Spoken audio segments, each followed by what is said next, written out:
The Merchant of Venice. The story is called The Merchant of Venice, and it begins with a merchant, a lender, and a question that every banker still asks today. Will I get my money back? How much shall I lend him? At what terms? The first meeting. Once upon a time, there was a merchant by the name of Antonio. One day, Antonio walked up to a money lender named Shylock and said, "Hello, Shylock, I need a total of 3,000 ducats from you." Shylock stroked his beard and replied, Why do you need it?" "Total project cost." Antonio explained, "I need it to buy textiles in England and ship them back to Venice. I need 2,500 ducats to buy the cloth from the English manufacturer, 2,000 ducats for shipping, and 500 ducats for other costs, a total of 5,000 ducats. But I already have 2,000 ducats of my own." Shylock listened carefully and asked, "And how will you repay me?" "CFADS." Antonio smiled confidently. "Once the textiles arrive in Venice, I will sell them at the market. I expect to earn 1,000 ducats each year, so I can repay you over 5 years. That is 1,000 ducats times 5 years, 5,000 ducats in total cash flow, more than enough to cover the 3,000 Antonio needed to borrow." Shylock nodded slowly. "Come back tomorrow," he said, "and I will give you my answer." Debt sizing. That night, Shylock sat alone with his ledger. He thought, 3,000 ducats today are not the same as 5,000 ducats in 5 years. Can Antonio really repay 3,000 ducats over 5 years? To find out, Shylock had to size the debt. Shylock's conditions and the first test. Before Shylock could size the debt, he set his conditions. The loan would last 5 years at an interest rate of 15% per year. He would not lend more than 70% of the total project cost.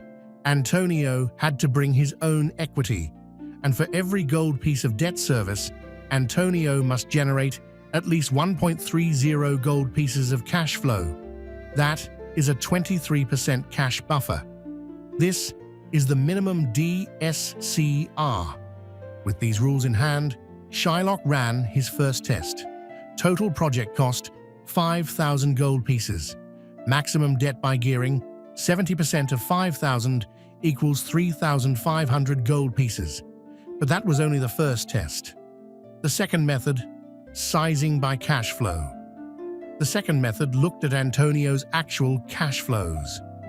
Antonio earns 1,000 gold pieces per year. After applying the 23% cash buffer, the maximum annual debt service is 770 gold pieces. That is 1,000 multiplied by 77%. This keeps the DSCR at exactly 1.30 times.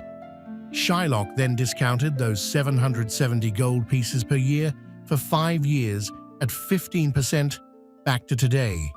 The present value, 2,581 gold pieces. That is the maximum debt based on cash flow. The binding constraint. 2 tests, 2 numbers, 3,500 gold pieces from gearing and 2,581 from cash flow. The maximum debt is the lower of the two. The binding constraint is 2,581 gold pieces.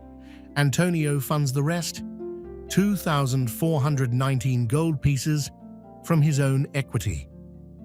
The repayment schedule. The loan is sculpted. Each year's debt service is sized to match Antonio's cash flow, while always maintaining the 1.30 times DSCR. The formula is straightforward. Debt service equals CFADS divided by the DSCR, which gives 770 gold pieces. From that, Shylock deducts the interest on the outstanding balance. What remains is the principal repaid that year, the DSCR verification.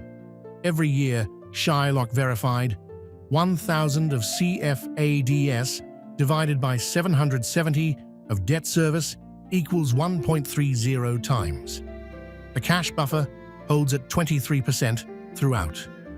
The covenant is met in every single year of the loan. What Antonio earns? Antonio invested 2,419 gold pieces of his own money.